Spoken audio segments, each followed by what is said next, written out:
Hoy se cumplen 4 semanas, básicamente un mes, del feminicidio de la TikToker Valeria Márquez. Hoy el fiscal habló al respecto. Ya se tiene identificado de dónde compraron estas flores polémicas, quién las compró. Un disparo interrumpió la transmisión en vivo, dejando a miles de seguidores congelados ante sus pantallas. Zapopan, Jalisco, 13 de mayo de 2025. El salón de belleza Blossom The Beauty Lounge se convirtió en escenario de tragedia cuando Valeria Márquez, influencer de 23 años, cayó víctima de un ataque mientras interactuaba con sus seguidores en TikTok. La joven empresaria, conocida por sus tutoriales de maquillaje y consejos de belleza, había construido una comunidad de más de 500.000 de seguidores que ahora presenciaban, atónitos, cómo la vida se escapaba de sus ojos. Ese día, Anabel Gutiérrez, madre de Valeria, esperaba a su hija para cenar como cada martes. La relación entre ambas era estrecha. Anabel había apoyado el emprendimiento de su hija desde el inicio, incluso invirtiendo sus ahorros para ayudarla a abrir el salón de belleza. Carlos Márquez, el padre, separado de Anabel desde hace 5 años, mantenía una relación distante pero cordial con su hija, a quien veía principalmente en celebraciones familiares.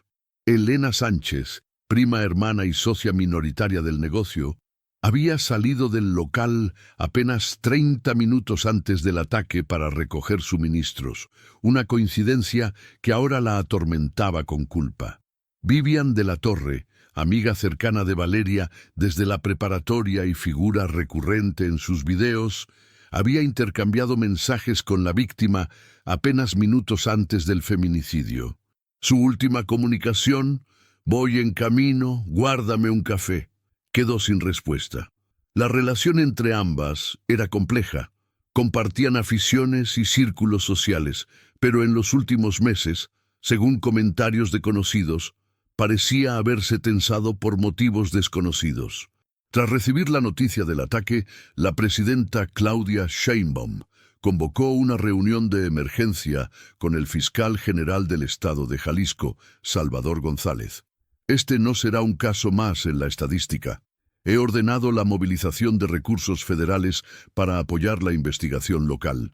El feminicidio de Valeria Márquez recibirá toda la atención que merece y garantizo personalmente que se hará justicia, declaró la mandataria en conferencia de prensa esa misma noche. Las circunstancias de este crimen, perpetrado a plena luz del día y transmitido en tiempo real, exigen una respuesta contundente del Estado mexicano.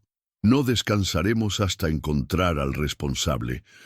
Laen, el ramo de rosas rojas con la palabra perdón, apareció 6 días después del feminicidio, desatando una ola de especulaciones en todo México.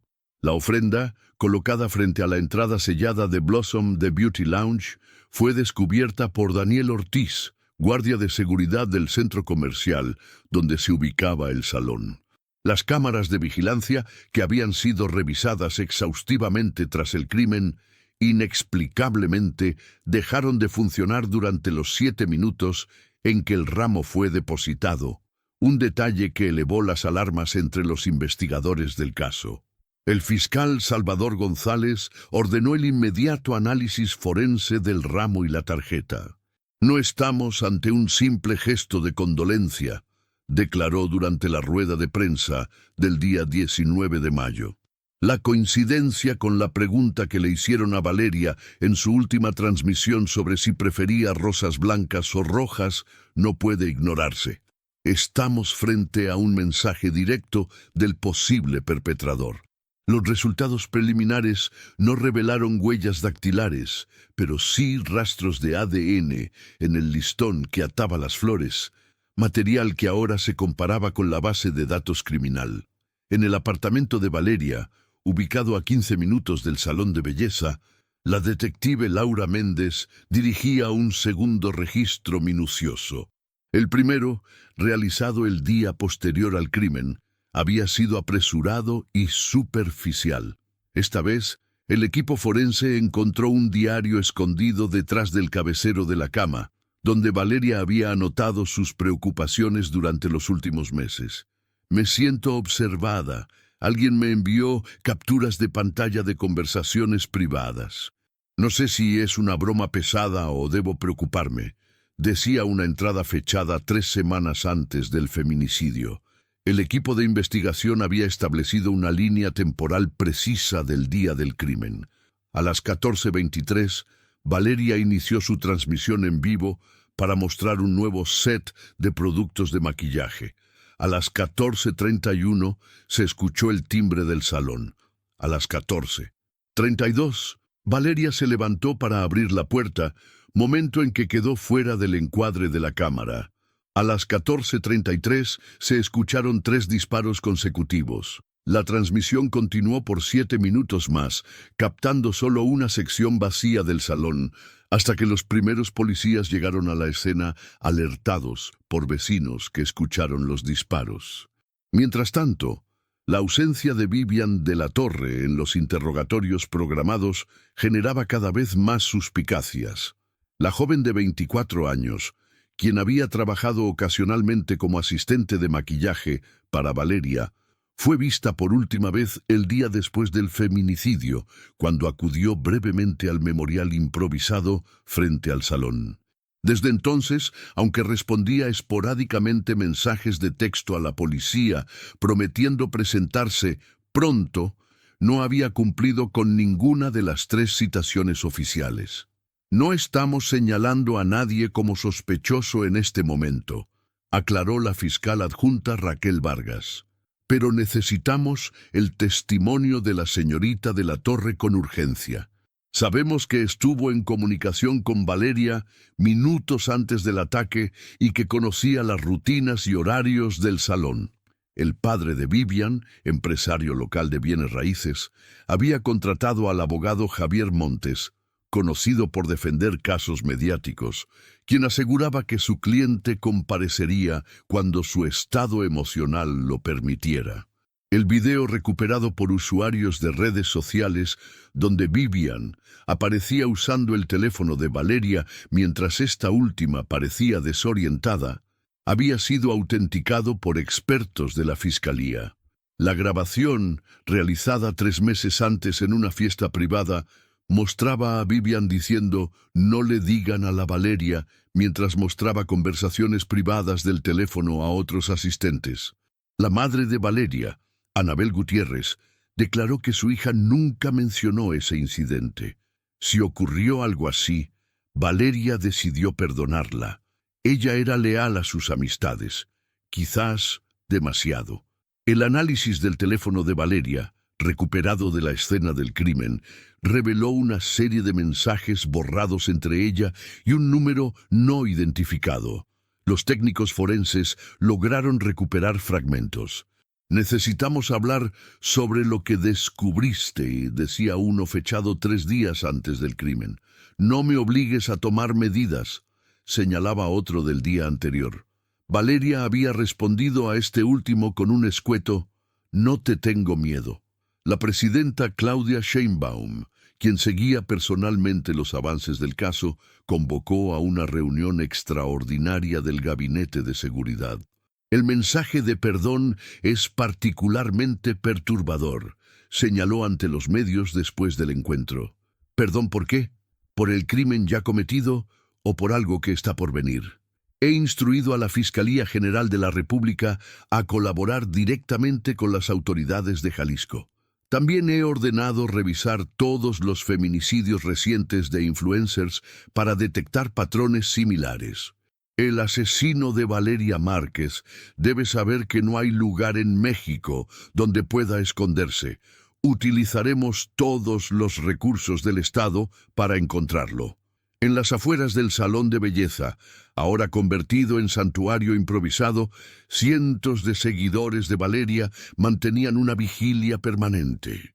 Entre flores, velas y fotografías, destacaba un cartel que se había vuelto viral en redes sociales. «No queremos perdón, queremos justicia». Elena Sánchez, prima y socia de Valeria, anunció que el local no volvería a operar como salón de belleza. Cuando las autoridades nos permitan recuperar el espacio, lo convertiremos en una fundación para mujeres víctimas de violencia. Será la manera en que Valeria seguirá ayudando a otras. La investigación dio un giro inesperado cuando Ricardo Fuentes, propietario de una cafetería cercana, se presentó voluntariamente a declarar. El día del crimen, vi a un hombre esperando en un auto negro frente al salón por más de 1 hora, afirmó. Lo recuerdo porque entró a la cafetería, compró un café y preguntó específicamente si esa era la calle donde estaba el salón de Valeria Márquez. Me pareció normal por la popularidad de ella, pero ahora no puedo dejar de pensar en eso. La descripción proporcionada por Fuentes permitió elaborar un retrato hablado que fue distribuido a todas las corporaciones policíacas del país. La Fiscalía estableció una línea telefónica anónima exclusiva para el caso, que en 48 horas recibió más de 300 llamadas. La mayoría eran datos irrelevantes, pero 3 testimonios coincidían en haber visto a un hombre de características similares a las descritas por Fuentes, rondando el salón de belleza en los días previos al crimen. Estamos siguiendo cada pista con rigurosidad científica, aseguró el fiscal González. El análisis de las comunicaciones, testimonios y evidencia física nos está acercando al responsable. El mensaje de perdón no fue un acto de arrepentimiento, sino una firma, y cada criminal eventualmente comete un error. Vivian de la Torre finalmente compareció ante las autoridades, exactamente 10 días después del feminicidio. Su llegada a la Fiscalía especializada en feminicidios generó un tumulto mediático. Con semblante pálido y escoltada por su abogado, la joven de 24 años atravesó el cordón de seguridad entre gritos de periodistas y flashes de cámaras.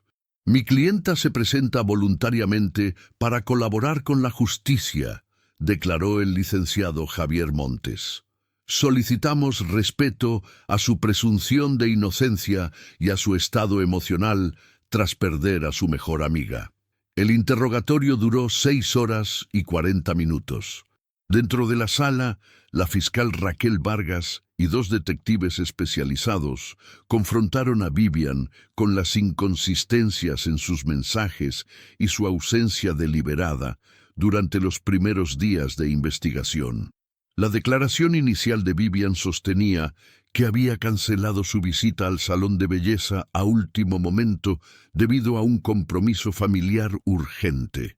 Sin embargo, la geolocalización de su teléfono la situaba a solo 2 cuadras del lugar del crimen, precisamente a la hora del ataque. Estuve cerca, sí, admitió finalmente Vivian, según consta en la transcripción filtrada a medios. Iba camino al salón cuando recibí una llamada que me hizo detenerme. Era Damián.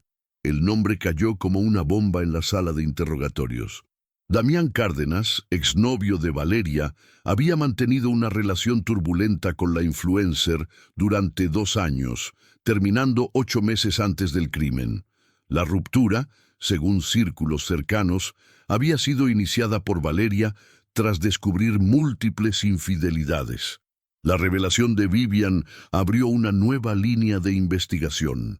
Según su testimonio, Damián la había contactado secretamente durante meses, inicialmente para saber de Valeria, luego desarrollando una relación que mantuvieron oculta. Me dijo que Valeria había descubierto lo nuestro y planeaba exponernos en redes. Me pidió que no fuera al salón ese día, declaró entre sollozos. Nunca imaginé que pudiera hacerle daño. Los investigadores descubrieron que Damián Cárdenas había comprado un boleto de autobús a Guadalajara un día antes del feminicidio y otro de regreso a Ciudad de México para la noche del mismo día del crimen. Las cámaras de la central de autobuses confirmaron su llegada a Jalisco, pero no había registro visual de su partida. El teléfono de Damián permanecía apagado desde el día del asesinato. El análisis forense del ramo de rosas arrojó resultados definitivos. Una microscópica gota de sangre en la tarjeta que decía «Perdón» coincidía con el ADN de Damián, registrado en la base de datos por un incidente anterior de violencia doméstica que nunca llegó a juicio. La evidencia científica no miente, declaró el fiscal Salvador González en conferencia de prensa. Hemos emitido una orden de búsqueda y captura nacional contra Damián Cárdenas por el feminicidio de Valeria Márquez. La investigación del diario personal de Valeria reveló entradas inquietantes sobre su relación con Damián. No puedo creer que lo defendí tanto tiempo.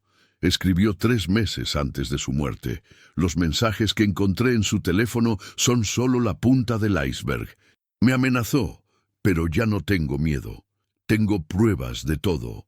Los investigadores no encontraron dichas pruebas entre las pertenencias de Valeria, lo que sugería que el feminicidio podría haber tenido como objetivo adicional apoderarse de esa información comprometedora. La presidenta Claudia Sheinbaum convocó a los padres de Valeria a una reunión privada en Palacio Nacional. Tras escuchar sus preocupaciones, la mandataria ordenó implementar un operativo especial denominado Justicia para Valeria, que involucró a la Guardia Nacional, la Fiscalía General y las policías estatales. Este caso representa todo lo que debemos erradicar en México, declaró en mensaje televisado. Un feminicida que creyó que podía silenciar a una mujer y luego pedir perdón con un gesto cínico. Le aseguro a la familia de Valeria y a todas las mexicanas. Lo encontraremos.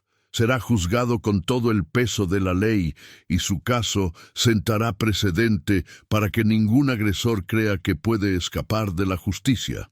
La confesión de Vivian generó reacciones encontradas en redes sociales.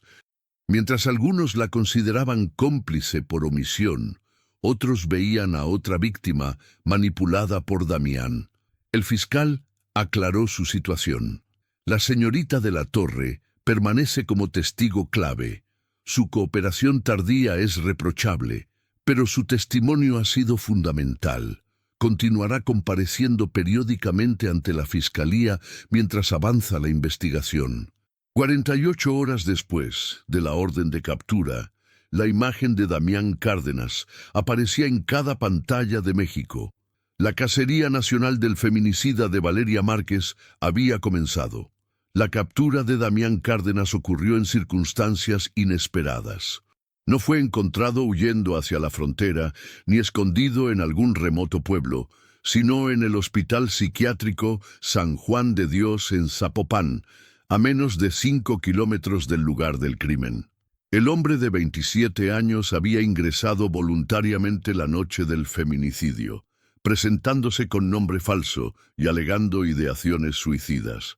Una enfermera, al ver su rostro en los noticieros, alertó discretamente a las autoridades. La detención se realizó sin resistencia. Según testigos, Damián parecía aliviado cuando los agentes federales irrumpieron en su habitación. Es como si hubiera estado esperando este momento, comentó el doctor Ramírez, director del centro médico. Durante su estadía, mostró un comportamiento errático, alternando períodos de calma absoluta con episodios de llanto incontrolable. En su poder, se encontró un teléfono desechable con un solo contacto registrado: Vivian. El registro del apartamento de Damián en Ciudad de México reveló un escenario perturbador. En una habitación convertida en estudio fotográfico improvisado, los investigadores descubrieron cientos de fotografías de Valeria impresas y organizadas cronológicamente, muchas tomadas sin su conocimiento. No estamos ante un crimen pasional impulsivo, explicó la criminóloga Patricia Velasco, asignada al caso.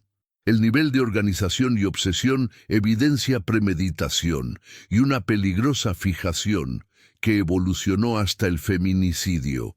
Entre las evidencias más inquietantes figuraba un cuaderno donde Damián había detallado los horarios y rutinas de Valeria durante meses, incluyendo personas con quienes se reunía y lugares que frecuentaba.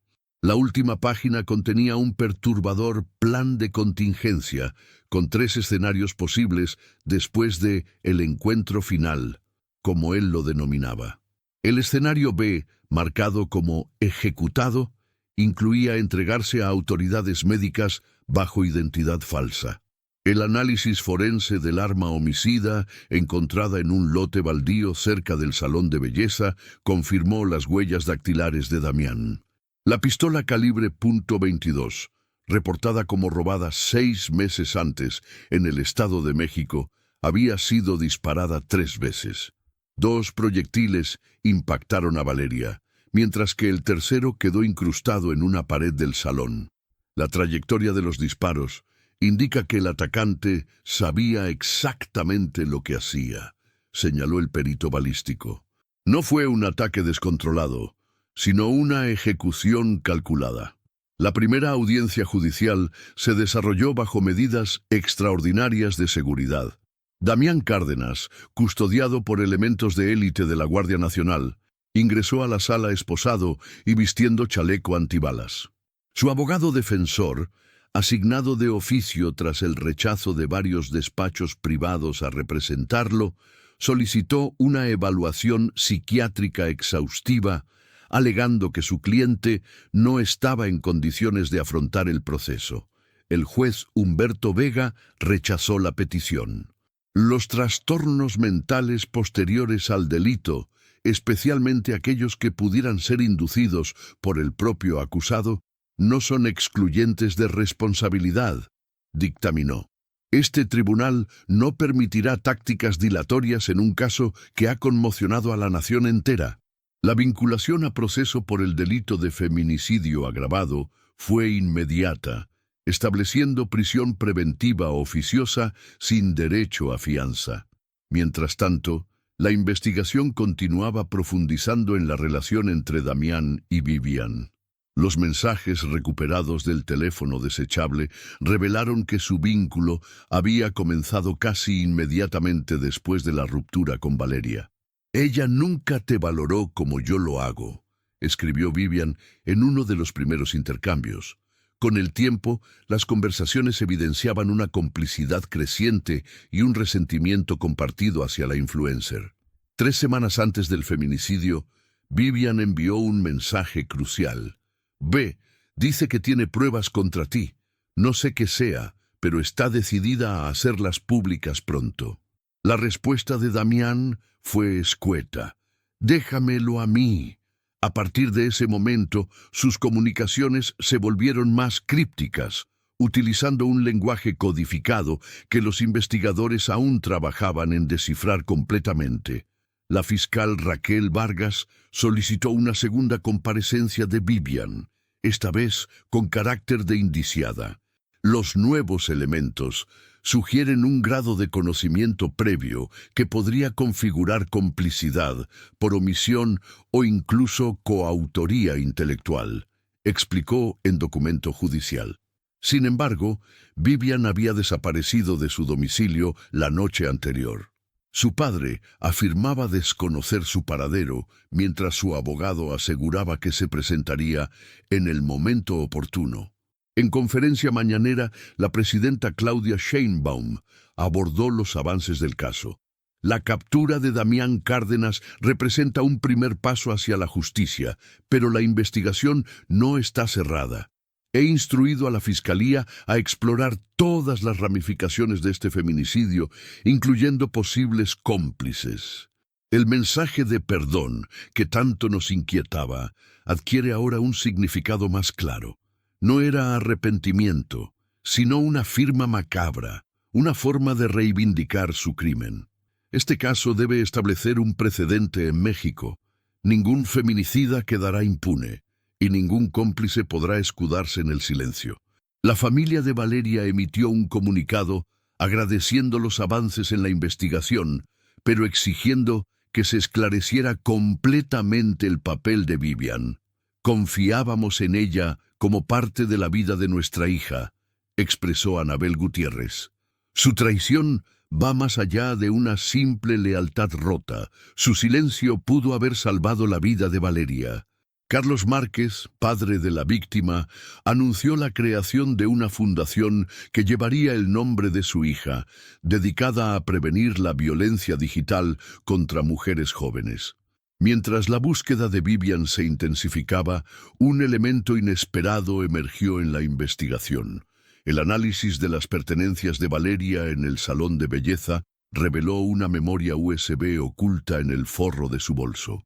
El dispositivo contenía una carpeta titulada «Por si algo me pasa», con grabaciones de llamadas, capturas de pantalla y un documento detallado sobre comportamientos amenazantes de Damián durante y después de su relación. El archivo más reciente, fechado 3 días antes del feminicidio, era un video donde Valeria, mirando directamente a la cámara, decía: «Si estás viendo esto, probablemente ya no esté aquí. Damián ha amenazado con matarme varias veces, y ahora sé que no está solo en esto». La evidencia póstuma de Valeria Márquez cambió definitivamente el curso de la investigación. El feminicidio que conmocionó a México no era obra de un solo hombre obsesionado, sino parte de una conspiración más compleja. Y mientras Damián Cárdenas aguardaba su juicio tras las rejas, la sombra de Vivian de la Torre se cernía como pieza clave de un rompecabezas macabro aún por completar. La localización de Vivian de la Torre se produjo de la manera más inesperada. 3 semanas después de su desaparición, la joven fue encontrada inconsciente en una habitación de hotel en Puerto Vallarta tras un aparente intento de suicidio. La nota manuscrita hallada junto a su cuerpo, semi-inconsciente, contenía una confesión parcial. «No quise que muriera, solo queríamos asustarla para que no publicara las pruebas. Damián prometió que solo la amenazaría. Perdón, Valeria». Perdón, México. El traslado de Vivian a Ciudad de México se realizó bajo estrictas medidas de seguridad. Su recuperación en el hospital, custodiada las 24 horas por agentes federales, fue seguida por todo el país. La presidenta Claudia Sheinbaum visitó personalmente a los padres de Valeria para informarles del desarrollo. «Este caso ha tocado el corazón de la nación», declaró posteriormente. «No es solo el feminicidio de una joven influencer, es el reflejo de una violencia sistemática que debemos erradicar. Les prometo que la justicia será ejemplar». El fiscal Salvador González presentó oficialmente los cargos contra Vivian: coautoría en feminicidio agravado y obstrucción de la justicia. Las pruebas eran contundentes. La memoria USB de Valeria contenía capturas de pantalla donde Vivian alertaba a Damián sobre las intenciones de la influencer de exponer públicamente sus conductas abusivas y amenazantes. «Tienes que detenerla antes del viernes», escribió Vivian 3 días antes del crimen. «Si publica eso, ambos estamos acabados». La reconstrucción final de los hechos, presentada en una audiencia histórica transmitida por cadena nacional, detalló la conspiración. Damián y Vivian habían iniciado una relación clandestina durante los últimos meses de noviazgo entre él y Valeria. Cuando la influencer descubrió las infidelidades y el comportamiento controlador de Damián, recopiló evidencia que no solo podría afectar la reputación de su exnovio, sino también su libertad, debido a amenazas de muerte documentadas en mensajes de texto. Vivian, temiendo que la exposición pública también revelaría su traición, colaboró activamente con Damián, proporcionándole información sobre las rutinas de Valeria y facilitando el acceso al salón de belleza. Aunque insistía en su declaración que nunca imaginó que él llegaría tan lejos, los mensajes recuperados sugerían un conocimiento pleno de las intenciones homicidas. El ramo de rosas con la tarjeta de perdón fue confirmado como obra de Vivian, colocado días después del crimen en un intento de desviar la investigación mediante la referencia a una interacción previa en redes sociales. «Fue un acto calculado de manipulación», explicó la fiscal Raquel Vargas. No expresaba arrepentimiento, sino que buscaba crear una narrativa alternativa que distrajera a las autoridades y al público. El juicio conjunto contra Damián Cárdenas y Vivian de la Torre se convirtió en un parteaguas en la historia judicial mexicana. Por primera vez, un feminicidio era transmitido íntegramente por plataformas digitales, con más de 30 millones de espectadores siguiendo las audiencias. El caso generó reformas legislativas inmediatas, incluyendo la Ley Valeria, que incrementaba las penas para cómplices y encubridores en crímenes de género. Exactamente 6 meses después del feminicidio, el tribunal emitió su veredicto. Culpabilidad para ambos acusados. Damián Cárdenas fue sentenciado a 65 años de prisión sin posibilidad de beneficios preliberacionales. Vivian de la Torre recibió una condena de 40 años por su participación como coautora intelectual y cómplice material.